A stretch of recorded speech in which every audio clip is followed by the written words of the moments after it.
Manx Radio's Update with Beth Espey.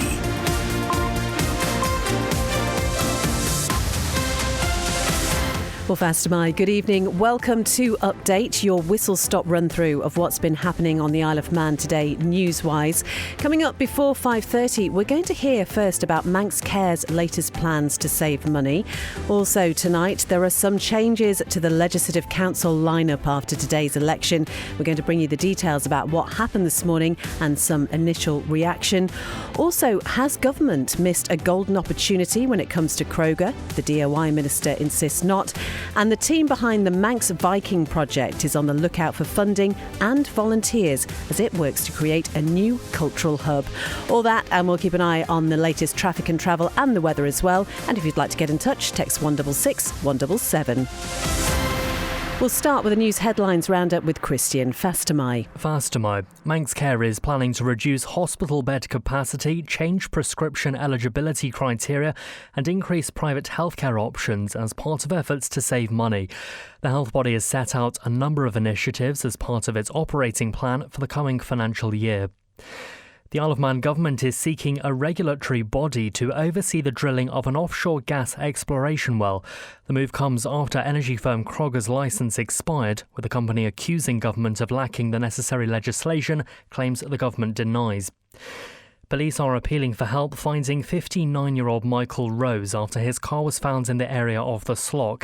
He was last seen wearing a blue body warmer with a hood and green fleece inside, navy tracksuit bottoms and black trainers. And 4 people have been elected to the Legislative Council. Rob Mercer, Gary Clewitt, Peter Reid and Kirsty Morfitt have been elected to serve a 5-year term on the Legislative Council. Political veterans Bill Henderson and Kerry Sharp, who were seeking re-election, have lost their seats. In the latest international news now, and Ukraine's president says last week's heated exchange with Donald Trump at the White House is regrettable, but Volodymyr Zelensky insists his country is ready to come to the negotiating table after America paused military support. The Kremlin has suggested the move could play a key role in forcing Kyiv towards a peace deal. New US tariffs on goods from Mexico, Canada and China have come into force, placing duties of up to 25% on goods imported to the States from those countries. It's left other nations around the world scrambling to shield themselves, but UK Chancellor Rachel Reeves is hopeful of a trade deal. I'm not naive. This is not going to be an easy thing to secure for reasons that we all understand. There have to be give and take on both sides. And there's been an urgent recall of a commonly used painkiller. People are being urged to stop using a batch of Boots paracetamol, which has been wrongly labelled as aspirin. Those are the Update News headlines next at 6. Thank you very much indeed, Christian. Now the weather brought to you by Manx Glass and Glazing. Dry this evening and overnight as well. There'll be a fresh southwest wind. Overnight temperatures will be around 7, so a little bit warmer than it has been lately. Dry tomorrow, sunny intervals, a strong southwest wind and highest temperatures tomorrow will be around 10. And then just looking ahead to Thursday, mainly dry, bit cloudy though. The risk of rain later on in the day and overnight into Friday. Moderate to fresh southerly winds decreasing later and highest temperatures on Thursday of around 11. Sunset this evening, it's after 6, just 1 minute after 6, and sunrise tomorrow morning, 6:58. Manx Glass and Glazing can supply and install single, double and triple glazing. Call 674 573 or visit the showroom on the Snugborough Trading Estate.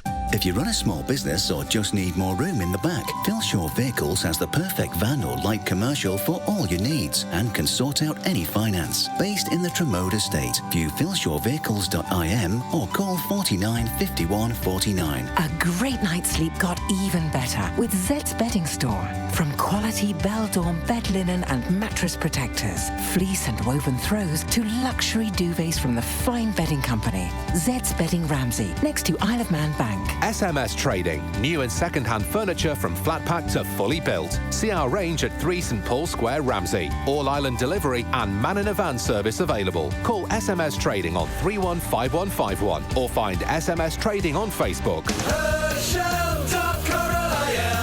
The exclusive Karcher store is open with thousands of products, accessories and parts in stock. For Karcher sales and service, Hersham Electrical, Shipyard Industrial Estate, Ramsey. You're listening to Update here on Manx Radio FM with me, Beth Espey. It is coming up to 5:05. So Manx Care is planning to reduce hospital bed capacity, change prescription eligibility criteria and increase private healthcare options as part of efforts to save money. Now, the new health body has set out a number of initiatives as part of its operating plan for 2025-26, and the news editor Tessa Hawley is with me now.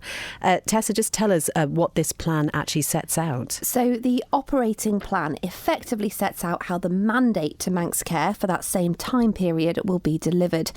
Both documents are due to go before Tynwald later this month.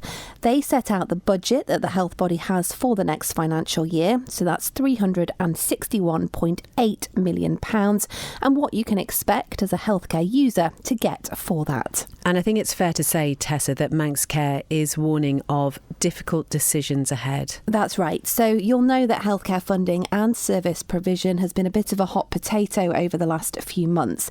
Now, Manx Care says the financial outlook for the next year remains challenging, and there may need to be some difficult decisions regarding service provision. Now, the things that they'll be looking at include a reduction in acute hospital bed capacity, changes to prescription eligibility criteria, enhanced rostering controls and oversight, that's to further reduce spend on bank and agency staff, reduce spend on off-island provision through greater control and repatriation activity, reduce spend on consumables and increased private healthcare. So we've also been told that the health body wants to move to a home first model and the use of locality hubs. Can you tell us what that means? So it's an interesting proposal and one that's sure to raise more than a few eyebrows, I think. Manx Care says it wants to develop out of hospital provision and effectively move more services into the community. This, it says, will, and I quote, focus on unlocking improvements and productivity within the system and focus on prevention and early intervention. Now, that's because the biggest area of spend is within hospital care. So Manx Care says it will be focusing on increasing the amount of care you receive in the community through primary services like our already creaking GP surgeries and dental practices.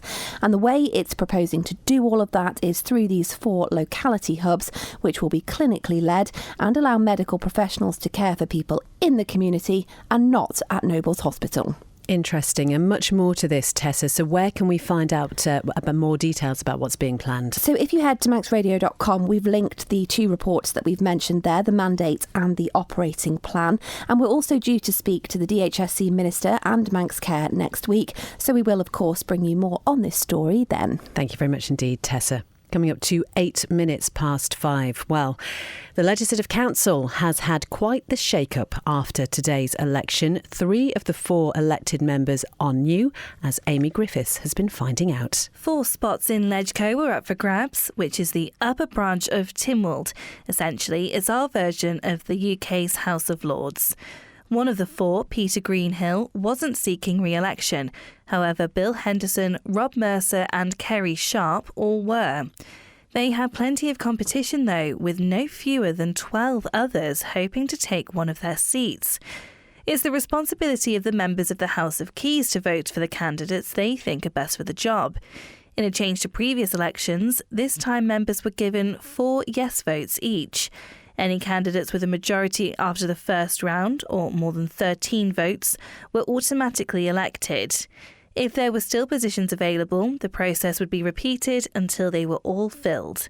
Speaker of the House of Keys, Duan Watterson, oversaw proceedings in today's sitting. This is how the vote went. Results of the first round of voting are as follows. The following have been elected, and they are Mr. Cluett with 13 votes, Mr. Mercer on 19 votes, and Mr. Reid also with 19 votes. And we will vote again on the remaining candidates. So I will read the votes in ascending order. With 3 votes, Mr. Cleater and Mr. Jones. With 4 votes, Mr. Duncan. With 5 votes, Ms. Newell. With 6 votes, Ms. Bell. With 7 votes, Mr. Henderson and Mr. Perkins. With 8 votes, Mr. Berry. With 12 votes, Mrs. Sharp. With 14 votes, Mr. Goff. And the elected member with 15 votes is Ms. Morfitt. So, honourable members, at the conclusion of the election, I can confirm that Rob Mercer, Gary Cluett, Peter Reid and Kirsty Morfitt have been elected to serve a 5-year term on the Legislative Council, ending on the last day of February 2030. Previously, the process of electing members to the Legislative Council could be a long one, being drawn out over weeks or even months. Speaking after the election, Mr Watterson reflected on the changes. It does seem to work. It's got results. This is the first time we've actually gone to a second round, but it has produced 4 good candidates for the Legislative Council, and it's great to see that we had so many good applicants as well. The last round of LegCo elections was in 2023, when Tanya August Phillips, Diane Kelsey, Paul Crane and Dawn Kinnish were all elected. The next election is expected to be held when their terms finish in 2028. Amy Griffiths reporting on the Legislative Council elections, which, as you say, took place this morning. Full details at manxradio.com. Just gone 5:10. Well, the Isle of Man government is looking for expressions of interest from private companies or government bodies to take on a regulatory role overseeing the drilling of an offshore gas exploration well. Now, this move comes just days after the energy firm Kroger's licence to explore for natural gas expired following a failure to agree on renewal terms. Well, to tell us more about this, Christian is with me now. Christian, what exactly is the government looking for? Well, the government has posted a listing on its procurement portal inviting suitably qualified organisations to take on a regulatory role similar to bodies in the UK such as the North Sea Transition Authority and the Offshore Petroleum Regulator for Environment and Decommissioning. Bit of a mouthful, that one. The successful applicant would be responsible for overseeing offshore drilling, ensuring it's carried out safely, efficiently and also in an environmentally responsible way. They would also be granted statutory powers throughout that process, from initial drilling phases right through to even suspension or abandonment of a well. Now, this announcement does come very soon after Kroger's licence expired. Could there be a connection? Well, that is a key question. Kroger has accused the government of not having the necessary legislation or regulatory framework in place to allow it to continue its project. The government, however, has strongly denied that, saying it did everything possible to support the company and had planned to use base regulations on the UK's existing framework. Now, with this call for a regulatory body, there will no doubt be speculation about what that could mean for future exploration. On one hand, it could suggest government is taking steps to ensure proper oversights in place for any future projects. On the other hand, though, Minister Michelle Haywood has previously ruled out returning to Tynwald to reverse the decision that no new hydrocarbon exploration licences will be issued. So I guess the question we have is, does this mean we could see new drilling in Manx waters? Well, at this stage it's unclear. The procurement listing is specifically for a body to oversee an offshore gas well under a Seawood Production Innovate licence. Another fun word there. However, there is no confirmation of whether this relates to a potential new drilling operation or if it's actually just about ensuring that, should an opportunity arise, the government does have the right regulatory framework in place. We have, of course, contacted the Manx government for comment. We'll bring you any updates as we get those. Christian, thank you very much indeed. And as ever, you can find out more at manxradio.com. Have we missed a golden opportunity? Government itself hasn't missed a golden opportunity. Government issued a licence to a company, a private company, that wanted to go and see if there was anything there that was worth exploiting. Is it a golden opportunity? I genuinely don't know, because without that 3D seismic data, none of the industry experts will guarantee to you that there is anything there at all. There may well be, and there may be nothing. And even if there is, there may be no flow from it that would be commercially exploitable. So actually, I think it is not the fault of government. Government has bent over backwards and issued extension after extension to allow Kroger to get on with the job. And I actually wish they had done. I genuinely wish they'd got on with it and they'd showed us what was there, shared their data, and we'd have been able to know, because forever now there will be a question hanging over us about what was there. That will allow honourable members and others outside of this place to carry on charging that the government wasted some golden opportunity, when actually in reality none of us know for definite, and we will never know at this juncture unless somebody steps forward and funds those studies. Would I commit taxpayers' money to doing it? No, because on the data I've seen so far, I'm not convinced that the chances are very good, and it's not our job to gamble with taxpayers' money. Yeah. Kroger indeed did suggest very recently to government that we should underwrite their costs of the work done so far plus the seismic survey, balanced against whether we would deliver legislation in time. The value of that underwrite was £15 million. Now, I don't have £15 million sat sloshing around in my department. I wish I did.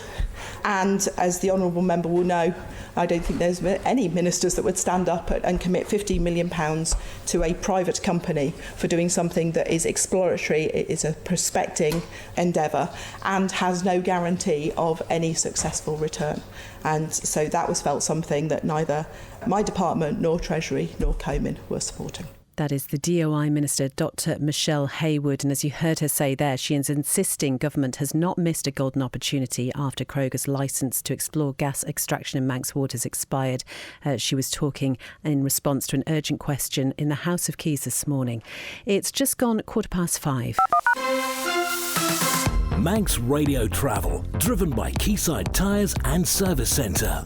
So nothing to report on the roads on the police pages. The one thing that they are doing, though, is asking for any information about 59-year-old Michael Rose. His vehicle has been found in the area of the Slough. So if you see Michael around or you have any information, if you can get in touch with police, that would be something that they're really hoping people will be able to do. Down at the airport, all looking okay at the moment. And then the latest from the steam packet, we know the Manxmen not coming back from Heysham. So the next sailing will be at 2 o'clock tomorrow morning, coming back into Douglas at 5:45. Quayside Tyres and Service Centre with 1 year's free engine warranty from Castrol. Get more with Quayside. OK, you're listening to Update here on Manx Radio. It's 16 and a half minutes past 5. We've had some breaking news in the past 15 minutes or so. This is about Phoenix Law, which has lodged an application for a fresh inquest into the Summerland fire disaster, which happened over here in 1973. Simon Richardson is with me now. Simon, what do we know about this now? Thank you, Beth. Yes, this has literally come in the last few minutes. Now, Phoenix Law, they say, and I quote here what they do say, in a pivotal move towards justice and transparency, Phoenix Law has officially lodged an application for a new inquest into the devastating Summerland fire disaster, which tragically claimed the lives of 50 individuals on the 2nd of August 1973. This event, one of the deadliest fire disasters in British history, has left lingering questions and unresolved grievances among the victims' families and survivors.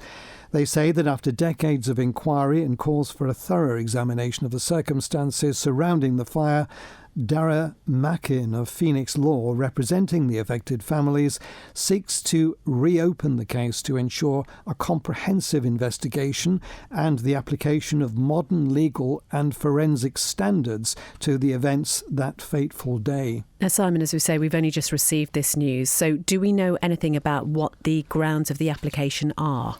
They have outlined the grounds of the application, and it comes basically in 4 parts. Number one, that there was insufficiency of inquiry and or irregularity of proceedings in the original inquest. Despite the enormity of the disaster, the substantive inquest proceedings concluded in just 1 day, and its conclusions were largely limited to the medical cause of death. The original inquest did not comment upon, nor did they address substantial issues which include the cause of the fire. The second of those grounds that they state, the related inquiries were inconclusive and did not remedy the deficiencies in the original inquests.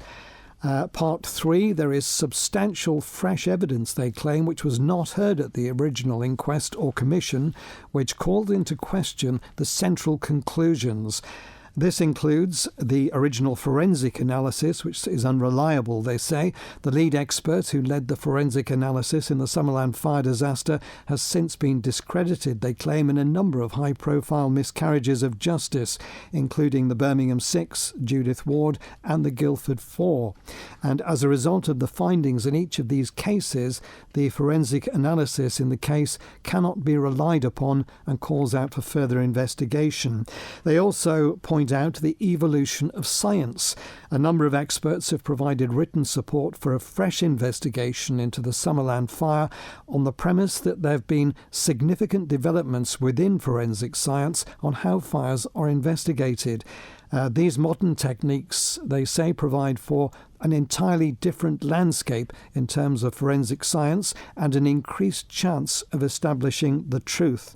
The experts point to the Stardust fire, which demonstrates the significance of the development of forensic technique within the area of fire science, in which case the cause of the fire was established many years after the event. And part 4, there is a manifest, they say, and widespread public disquiet, which requires investigation. A key function of an inquest is to assuage rumour and suspicion. And for the above reasons, it's plain that a fresh inquest into the Summerland fire is desirable, to which the test the Attorney General must apply. Now, the Stardust fire was a fatal fire that happened in the Stardust nightclub in Artane, Dublin in Ireland. It happened on the 14th of February 1981, so that is the one that is referred to there, where 48 people died. Simon, obviously, very early days with this news release. Have we had any statement from Phoenix Law? Nothing more than this, in fact, from Dara Mackin, who's a partner there. He stated that for years these families have raised concerns about the original investigation and inquest into the Summerland fire. Today's application not only supports these concerns, but indeed underscores them. It's difficult to envisage a more compelling set of circumstances to which point firmly in favour of a fresh investigation. He says it's now been uncovered that the same scientist who led the Summerland fire analysis was the individual at the centre of some of the greatest miscarriages of justice in British history, including the Birmingham 6 and Judith Ward. His forensic techniques, they claim, were later deemed wrong and demonstrably wrong and valueless. Well, this revelation, coupled with the evolution in forensic techniques, makes it clear, says Mr. Mackin, and indisputable the need for a fresh investigation. Simon, thank you very much indeed. And as ever, there will be more about this on the Manx Radio website, and we'll bring you any reaction to it as soon as we have it. 21 minutes past 5. A Douglas Central MHK is calling on the DOI to strike while the iron is hot and implement more 20-mile-an-hour speed limits in residential areas. Now, this is after new restrictions were imposed in Port St Mary. Anne Corlett has long campaigned for the same to be rolled out in her constituency.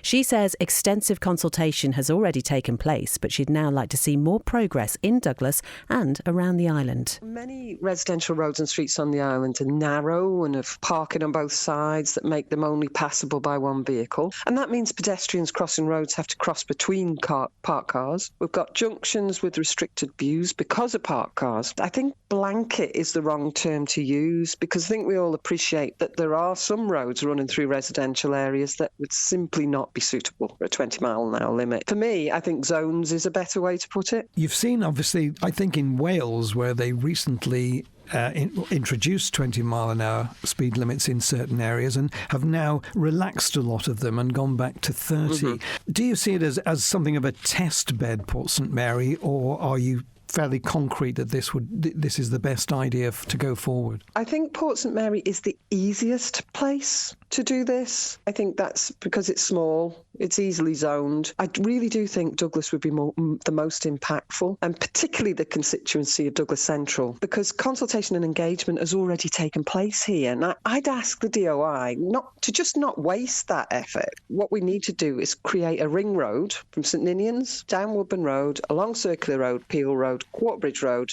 up to Bray Hill, back to St Ninians. That encompasses 5 Douglas schools, allowing an entrance or an exit from each one of those schools onto a 20-mile-an-hour zone. Do you think what's happened now in Port St Mary will raise the issue again? I don't think it will have enough impact in Port St Mary to do that, really. I've been pushing for the DOI to implement the zone in Douglas Central now. Just reduce the speed limit, put up the signs and the repeater signs on the road surfaces, and then evidence the impact, both positive and negative, and go from there. Douglas Central MHK Anne Corlett. And Carlstown Commissioners met last night to discuss a number of issues affecting the town, and local democracy reporter Emma Draper was there. Castletown Commissioners has rejected a request by the Southern Civic Community Site Committee to collect fly tipping on a rota system between the southern local authorities. The committee requested that commissioners which have outside staff will be asked to collect items which may fall out of their catchment. Commissioner Jamie Horton believes residents would see it as a service and could encourage them to dump more items. He added that staff shouldn't have to collect items which have been fly tipped outside their area. Commissioner Colin Leather said each local authority should look after itself, and he would prefer to see a different system in place. He suggested introducing a voucher system or adding £1 to the refuse charge, and that covers payment for disposing of white goods for everyone. Clerk Hugo Mackenzie said those had been requested but had been rejected, and the town gets a reasonable amount of fly tipping but doesn't publicise it. The request from the SCAS was unanimously rejected. Another item that sparked debate was a proposal to create a plan for the long-term future of Market Square.